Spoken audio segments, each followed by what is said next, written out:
अन्नदाता, पग पग पर है संग तुम्हारे अन्नदाता।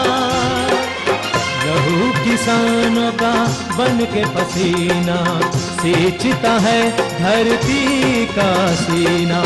मेहनत का तेरी हक दिलवाने, नई तकनीक नई खोज बताने। पशुधन को गुणवान बनाना, पौध सुरक्षा को सिखलाना, खेती के सब गुर समझाने, भारत का सरताज बनाने। आठों पहर है संग तुम्हारे अन्नदाता, अन्नदाता। नमस्कार, मैं हूं आपके साथ कात्यायनी चतुर्वेदी और आप सभी दर्शकों का अन्नदाता कार्यक्रम में बहुत स्वागत करती हूं। हर रोज की तरह कार्यक्रम में लेकर आई हूं खेती बाड़ी से जुड़ी हुई बहुत सारी लाभकारी जानकारियां। तो चलिए सबसे पहले देखते हैं क्या है विशेष आज के कार्यक्रम में। अच्छे बाजार भाव हेतु धान के सुरक्षित भंडारण पर जानकारी, अच्छी आय हेतु भेड़ और बकरियों का वैज्ञानिक ढंग से पालन,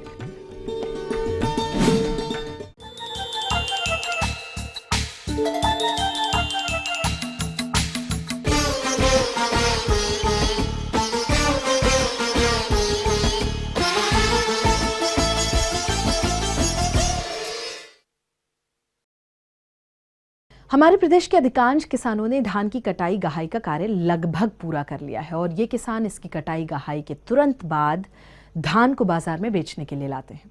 लेकिन एक साथ बाजार में अधिक उत्पाद हो जाने के कारण किसान भाइयों को इसका अच्छा बाजार भाव नहीं मिलता है, जिसके चलते कई किसान भाई इसका भंडारण कर बाजार में अच्छा भाव होने पर बेचते हैं। तो किसान भाइयों, यदि आप भी धान का भंडारण करने जा रहे हैं तो किन किन बिंदुओं को ध्यान में रखना है, आइए जानते हैं। फसलों की कटाई एवं गहाई का कार्य चल रहा है।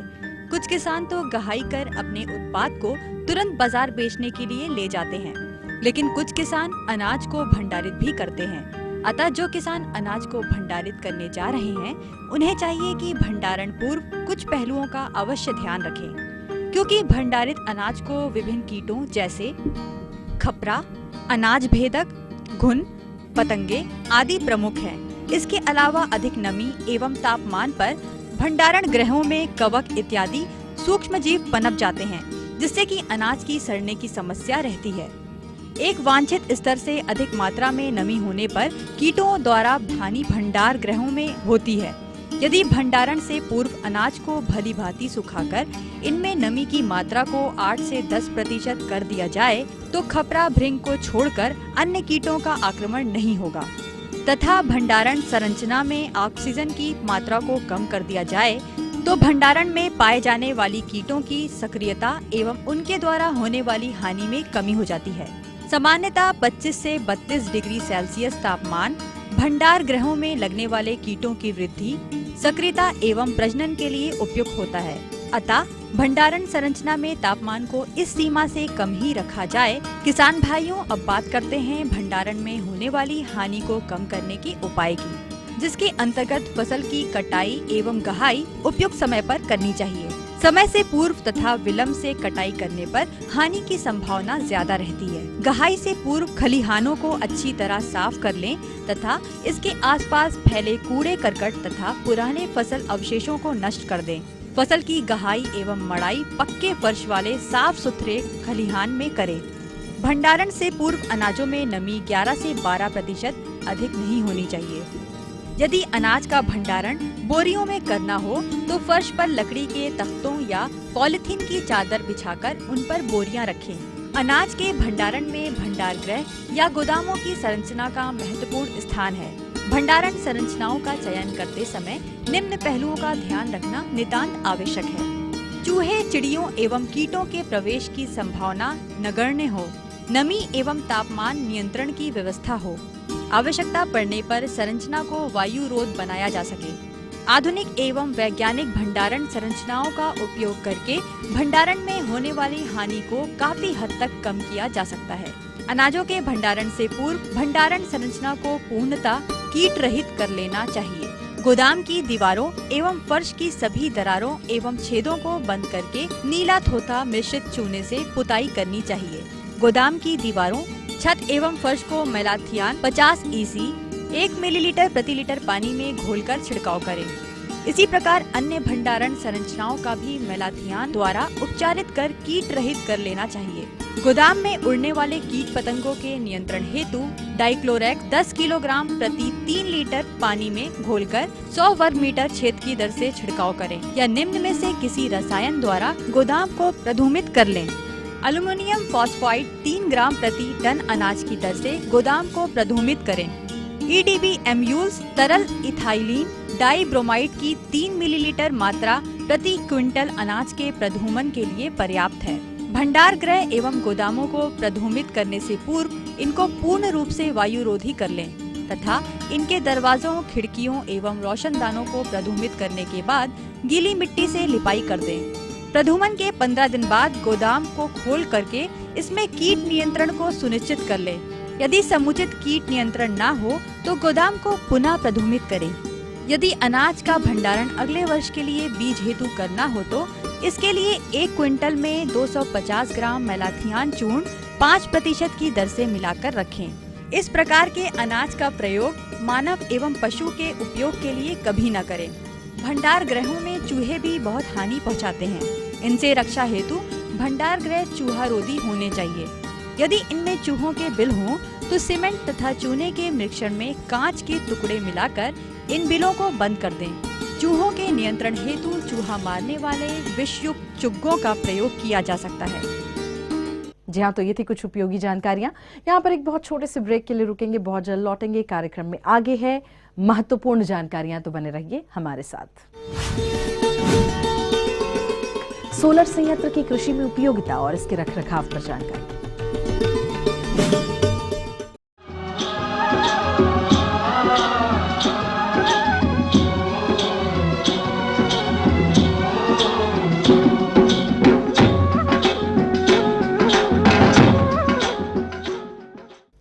ब्रेक के बाद आप सभी दर्शकों का अन्नदाता कार्यक्रम में स्वागत है। चलिए अब रुख करते हैं अपनी अगली कड़ी की ओर।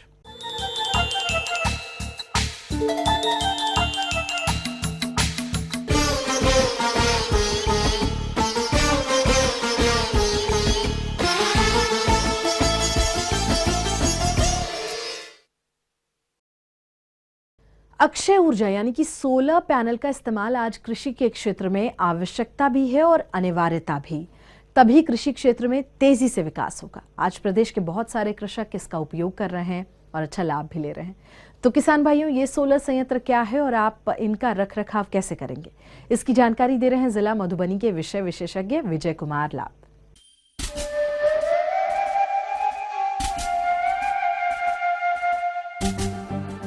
सौर ऊर्जा सूर्य द्वारा प्राप्त एक अक्षय ऊर्जा है जिसका प्रयोग बिजली बनाने में कई वर्षों से किया जा रहा है। इस तकनीक में बहुत से सुधार होते होते आज ये विद्युत उत्पादन का सरल एवं आसान तरीका बन गया है। सूर्य के प्रकाश को सोलर सेल द्वारा अवशोषित करके फोटो इलेक्ट्रिक विधि से सोलर विद्युत का उत्पादन होता है। इसे हम करंट के रूप में परिवर्तित करके सिंचाई जल निकालने में प्रयोग करते हैं।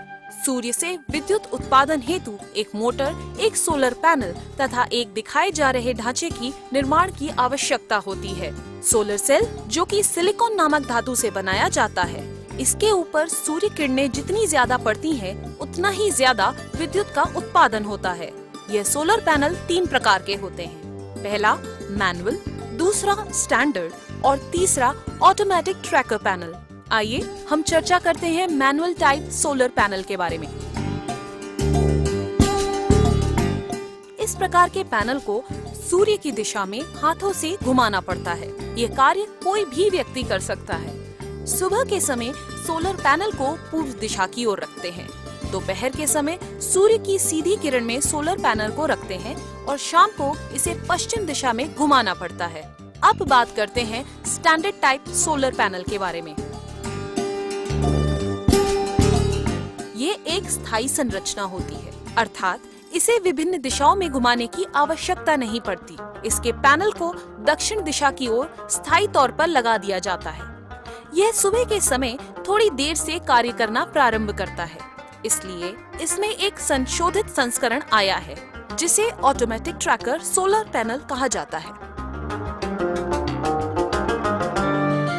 यह ऑटोमेटिक ट्रैकर अपने आप ही सूर्य जिस तरफ रहता है उस दिशा में घूम जाता है। इसमें स्टैंडर्ड टाइप सोलर पैनल की तुलना में 20 से 30% ज्यादा कार्य करने की क्षमता होती है तथा ये संयंत्र सुबह 8 बजे से ही कार्य करना प्रारंभ कर देता है, परंतु इसका मूल्य थोड़ा ज्यादा होता है।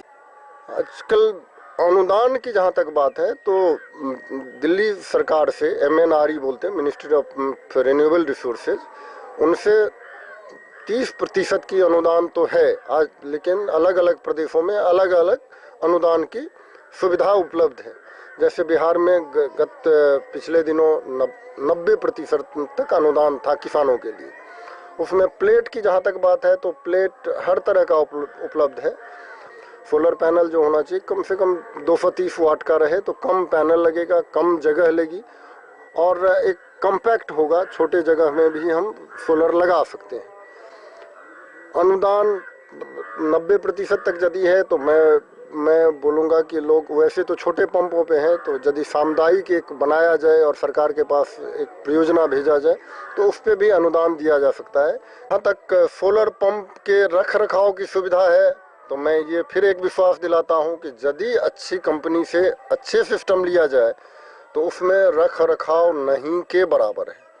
रख रखाव में एक ही सबसे बड़ी बात है कि कहीं भी जो आप सोलर पैनल लगाएंगे पे एक पत्ते का भी छाया नहीं पड़ना चाहिए।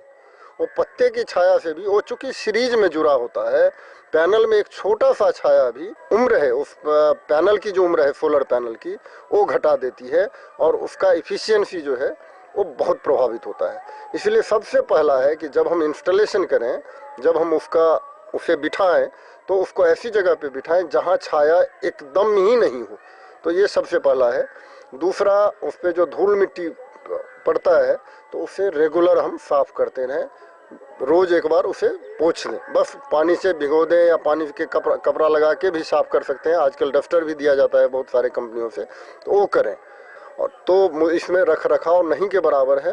हाँ, उस पर पत्थर नहीं पड़ना चाहिए, उस पर चोट नहीं आना चाहिए। यदि सोलर पैनल मेन है, पैनल को रखने अच्छी तरह से रखी जाए और यदि कोई ऐसी गड़बड़ी होती है तो किसी तकनीकी आदमी से ही उसका ये लिया जाए, अपने से उसको दुरुस्त करने की कोशिश न की जाए। आगे और भी कुछ रोचक जानकारियां हैं, लेकिन यहाँ एक बहुत छोटे से ब्रेक के लिए रुकेंगे, जल्द होंगे हाजिर। अच्छी आय हेतु भेड़ और बकरियों का वैज्ञानिक ढंग से पालन।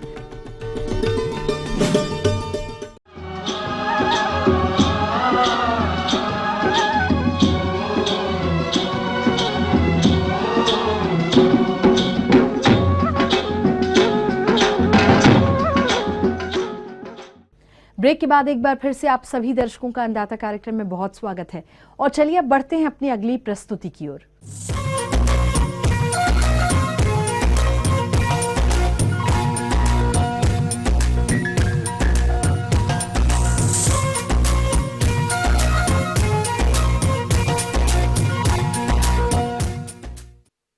भेड़ एवं बकरी पालन कम लागत में अधिक लाभ देने वाला व्यवसाय है, लेकिन इस व्यवसाय से सफलता तभी मिल सकती है जब आप अपनी आवश्यकता के अनुसार इसकी अच्छी नस्लों का चयन कर मौसम के अनुरूप इनका उचित प्रबंधन करें।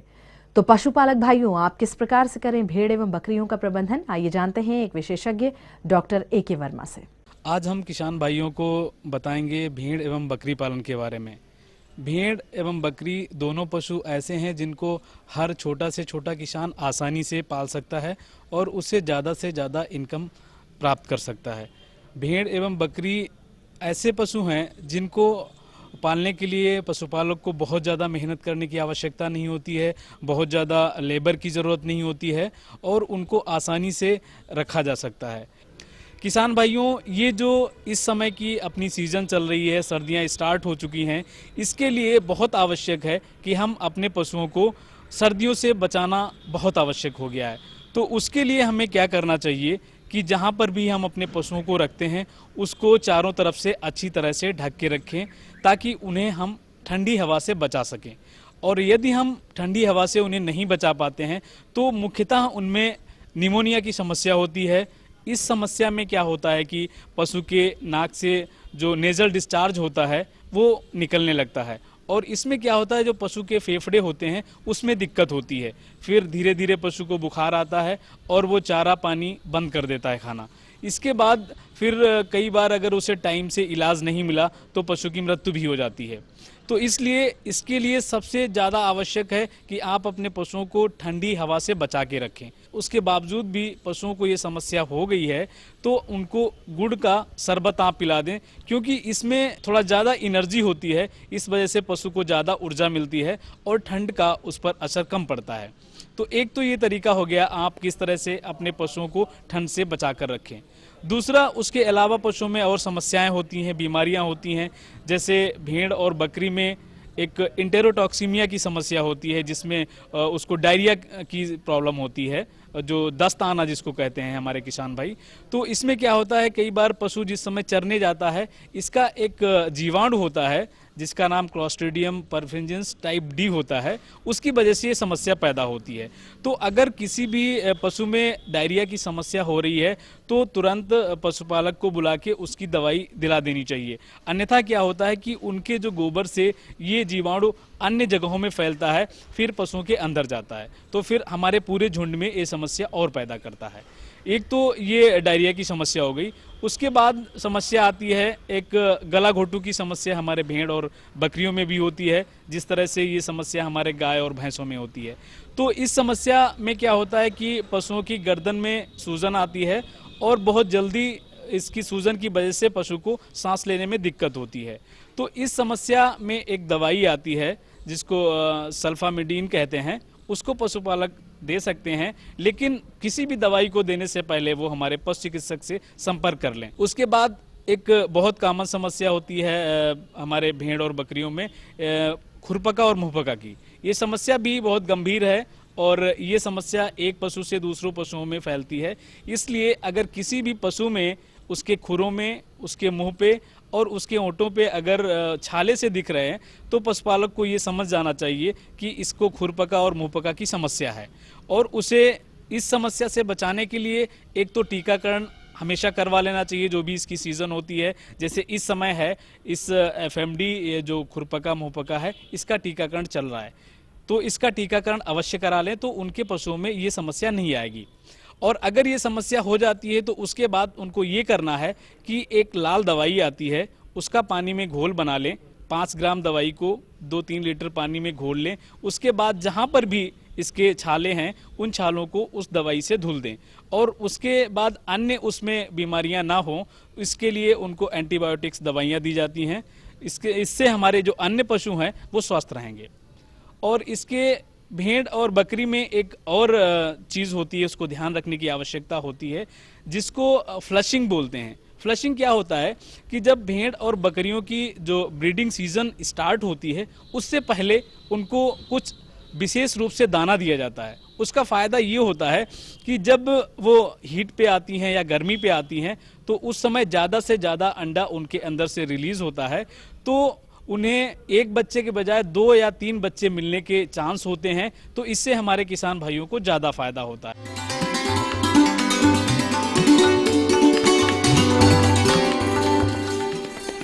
अन्नदाता हेल्पलाइन निशुल्क फोन संपर्क सेवा के माध्यम से आपके द्वारा पूछी गई समस्याओं में से 1 या 2 महत्वपूर्ण समस्याओं को हम अपने कार्यक्रम में जरूर शामिल करते हैं, और इसी के तहत आज की चयनित समस्या और उसका जवाब इस प्रकार है।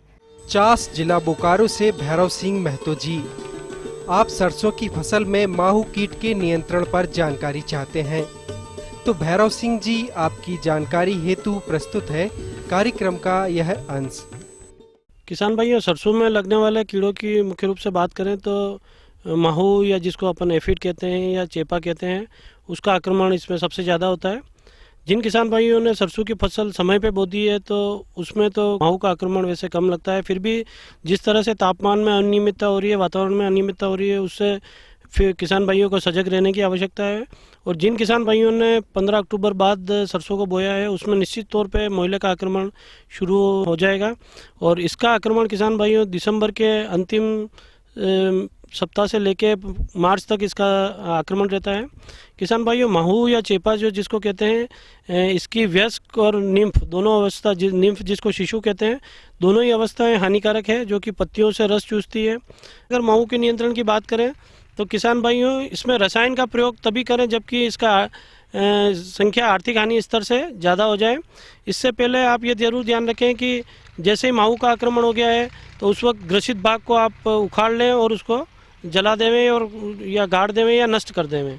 दूसरा ये है कि किसान भाइयों, इसमें खाद और उर्वरक की बिल्कुल संतुलित मात्रा का आप इसका प्रयोग करें।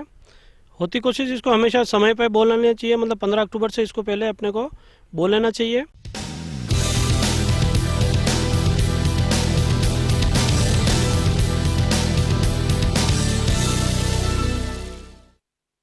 तो राज्य की विभिन्न मंडियों में कृषि उत्पादों के चढ़ते और उतरते बाजार भाव की संक्षिप्त जानकारी इस प्रकार है।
और चलिए अब देखते हैं कल दिखाए जाने वाले कार्यक्रम की मुख्य झलकियां।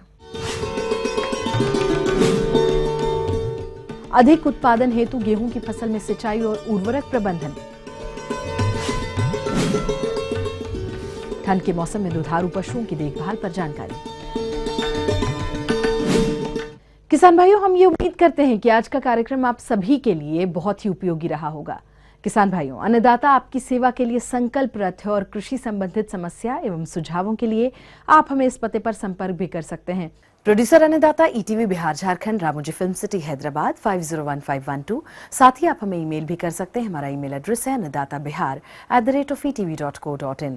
और इसके अतिरिक्त आप हमें निःशुल्क हेल्पलाइन नंबर 180010845999 पर सोमवार से शनिवार के बीच में सुबह 10 बजे से शाम 4 बजे के बीच कभी भी संपर्क कर सकते हैं। तो फिलहाल अन्नदाता की पूरी टीम को दीजिए इजाजत। कल फिर आपसे इसी समय होगी मुलाकात कृषि संबंधित कुछ और महत्वपूर्ण जानकारियों के साथ। तब तक के लिए नमस्कार।